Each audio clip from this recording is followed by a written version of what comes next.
They wanted to be KD, but he's not doing it. To me, it's got to be Booker. He's got to be your mental leader and your vocal leader to a certain degree. No disrespect to Kevin. Kevin's a follower. He's not a leader. He's proven that on all his stops. Booker's a hell of a player also. I think he's going to have to take the initiative and take this Suns team to the next level because, man, Kevin's a hell of a player. I ain't never going to say anything bad about him, but I say the same thing with Boston. One of you guys has to step forward. He has to step forward. And for me, for Phoenix to be successful, it has to be Booker. But where do you think he wasn't a leader where it affected him on the court? Are you talking about Brooklyn? Like, what's a specific example Me personally, the only thing that I would say, first of all, I didn't like the move to Golden State, but only because he's so phenomenal that I knew it dramatically shifted the balance of power. And thank you for coming on the air, JJ, and confirming what we all knew. When you sat up there and said the second he went to Golden State, y'all all knew it was over. Hello, everybody, and welcome back to NBA Cinema.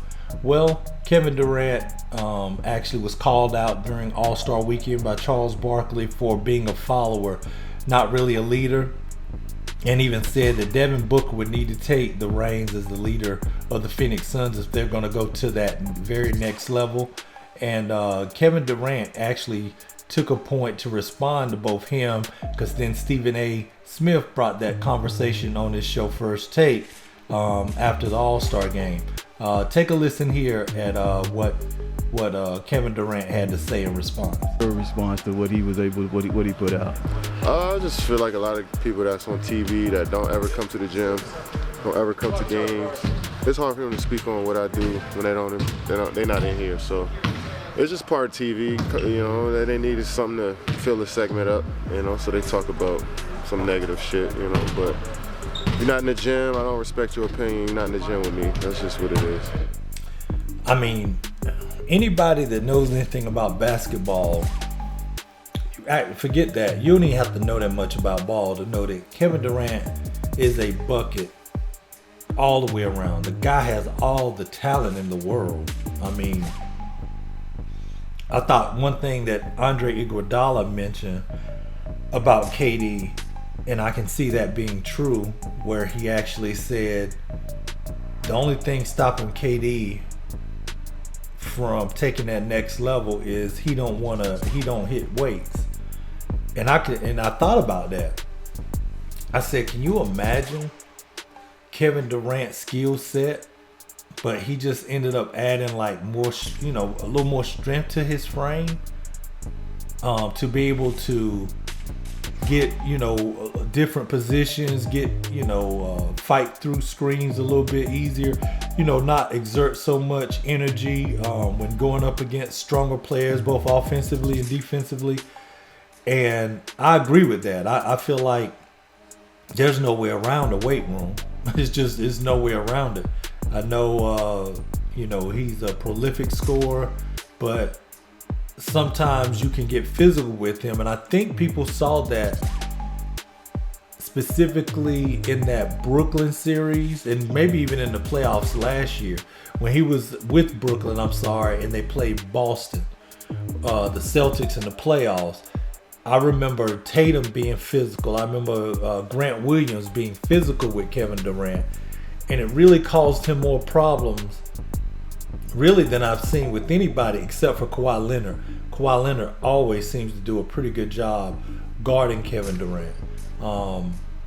Again, Kevin Durant is a phenomenal player. Don't mean he ain't gonna get stats. The great players are able to make impact in the most critical moments. And for one, I agree with Stephen A. Smith, which I don't do a lot. I didn't like the Golden State move. Really didn't like the Golden State move. Thought it was really a cop-out on competition, especially from a team that just sent you home when you were up 3-1. So I'll never get over that one. That's pretty bad. That is pretty bad. I just didn't like that move. I can't justify that on no level. Definitely love Kevin Durant as a talent. I think sometimes his sensitivities get to him. As you can see here, he was actually running out of the tunnel at the game last night and about to take the court, and a fan yelled, you know, they called him a B word, I think they said, and he turned around and kind of gave the fan all the time that the fan was really looking for. Like, at some point, you got to get past that. Here's the thing, and I don't know if somebody told Kevin Durant this, and again, I'm not Kevin Durant. I don't know what it is to hear these things all over the place. Everywhere you go, either somebody's cheering for you or they're talking junk about you. He seems to have become someone that is very easy to ruffle his feathers. And so people do it more. They just enjoy doing it, just to get a reaction. And at some point, you know how you change the narrative with yourself? You run right past the people that's saying something negative. You find a kid or somebody in the crowd wearing your jersey that's just trying to get your attention for you to sign their jersey, or they're cheering for you very hard. Go give those people time. I don't think he get the psychology of that. Like, people come to the game now, it's like, yeah, I can say something to Kevin Durant, or like just like on Twitter, him with his burner accounts. I can actually say something about Kevin Durant, and he's gonna respond on social media, even though, you know, I got 3 followers, and, you know, all I do is spew hate. If it's not him, it's somebody else.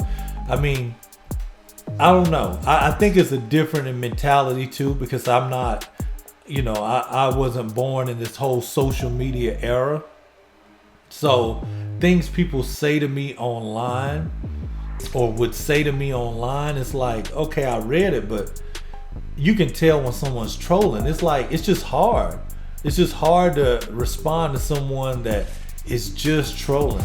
Just like he just said in regards to Charles Barkley and Stephen A. Smith, he doesn't give it the time of day because they're not in the gym with him. Well, why give someone that is openly just trolling you, just want you to come back and say something? Because you can see, you know, from the video that I showed, the lady even reached out her hand like she was trying to shake his hand. That's all they want. They want attention. Instead, you gave that person all these stories. But on the other hand, there's a little kid in the crowd or someone in the crowd that was just cheering. They really root for you, and they're your biggest fan, and they didn't even get that time. That's where my time would go. Let me know what you guys think, man. Be sure to like and subscribe. I'm gonna holler at you next time. Peace.